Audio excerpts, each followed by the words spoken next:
사람은 사회적 존재라 혼자서는 살기가 쉽지 않습니다. 누군가의 도움을 필요로 합니다. 저 또한 나이가 들어서 그런지 그 필요성을 많이 느낍니다. 다만 다른 것은 필요 없고 이쁜 여인만 있으면 될 듯합니다. 최근에 2023년 3월 11일경쯤 프란치스코 교황께서 사제 독신제 폐지를 검토하겠다고 발표했습니다. 온 세상 신부님들이 난리가 났습니다.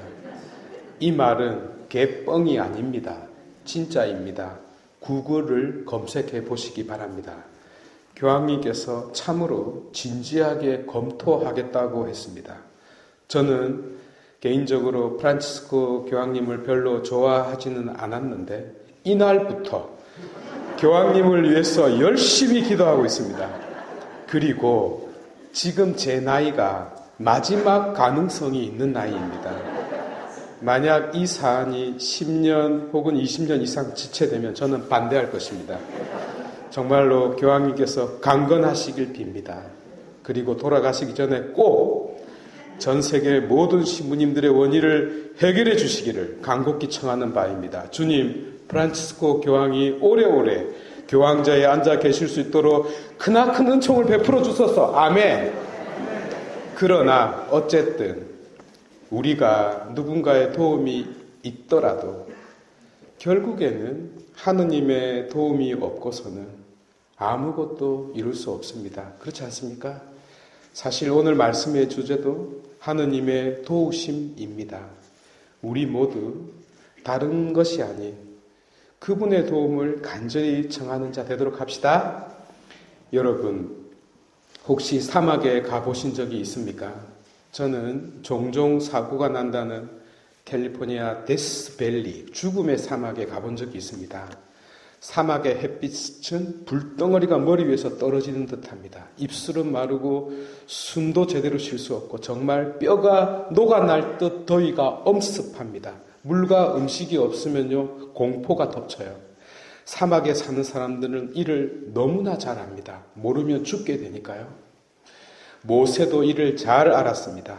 그가 이스라엘 백성들을 데리고 이집트를 탈출했습니다만 이 점은 계속 그의 발목을 잡습니다. 그러나 오히려 이 때문에 모세는 하느님의 도우심을 끊임없이 청하게 됩니다. 요셉처럼 꿈꾸는 것을 좋아했던 에제키엘도 이를 잘 알았습니다. 그는 BC 586년 남유다가 멸망한 때를 전후하여 20년 동안 활동한 예언자였어요. 그는 국제 정세를 훤히 꿰뚫어보는 해박한 지식인이자 역사의 흐름과 섭리까지 내다볼 줄 아는 신비로운 신학자였어요. 그는 환시 속에서 이스라엘이 사막에서 목말라 헤매는 것을 봅니다. 뼈가 녹아나고 살이 타들어가는 고통이 얼마나 처참했으면 차라리 무덤 속이 더 시원하다는 것을 알았겠습니까? 그러나 이 때문에 하느님의 개입이 절실히 필요하다는 것을 깨닫습니다. 이는 사도 바오로도 마찬가지였습니다. 이 배경을 이해하지 못하고 바오로의 로마서 말씀을 들으면 이 세상은 저 세상과 나누어져 있는 듯한 이원론으로 보게 됩니다. 곧 영과 육이 서로 원수처럼 으르렁거리며 싸우고 있는 전쟁터로 생각하게 되는 것입니다.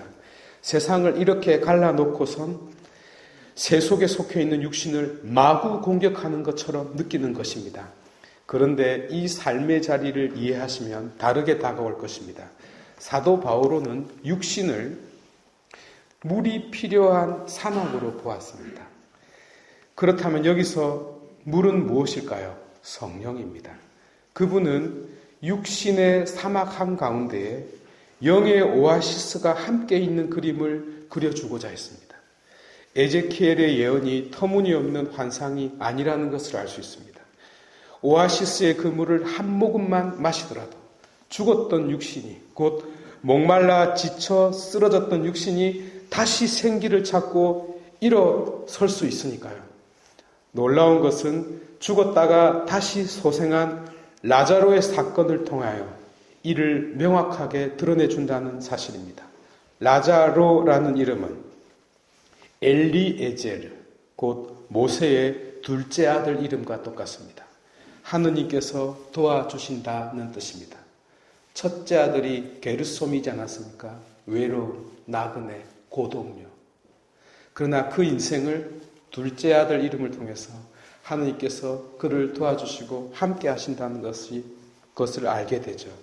이 이름이 중요한 것은 하느님 당신 자신의 사명이기 때문입니다. 곧 구원에 이르기 위한 최적의 수단이자 당신의 역사이기 때문입니다.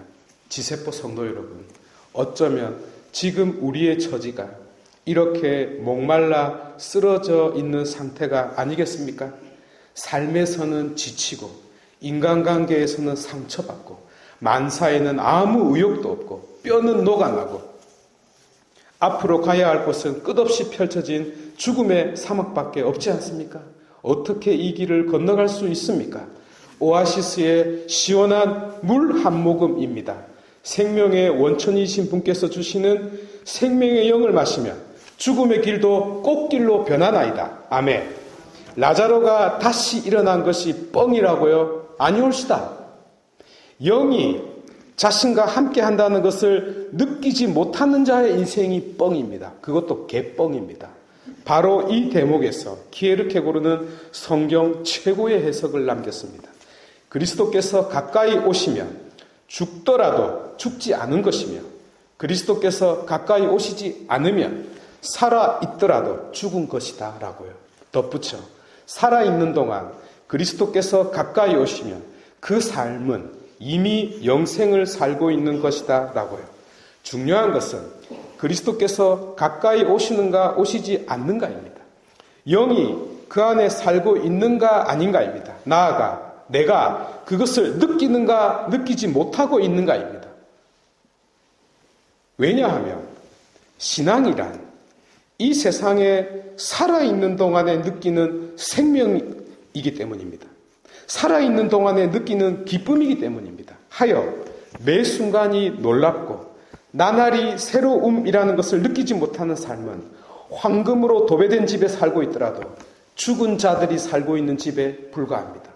마찬가지로 하느님의 현존을 느끼지 못한다면, 그리스도의 두 손이 나를 꽉 붙잡고 있음을 느끼지 못한다면, 거룩한 영이 내 안에 함께함을 느끼지 못한다면, 키에르케고르의 말처럼 아무리 이 세상이 즐거움으로 가득 차 있더라도 그것은 슬픔의 다른 얼굴일 뿐이며 우리가 누리는 이 세상의 행복은 그저 절망의 옷을 걸친 것에 불과할 따름입니다. 하오니 메마른 사막인 나에게 오아시스의 생수를 줄 자가 남자인지 여자인지 아니면 그 이름이 도움이신 하느님인지 나보다 더 가까이 나에게 오시는 그리스도인지 나를 참으로 살아있게 하시는 성령인지를 깊이 생각해 보도록 합시다. 모두 일어나셔서 신앙 고백합시다.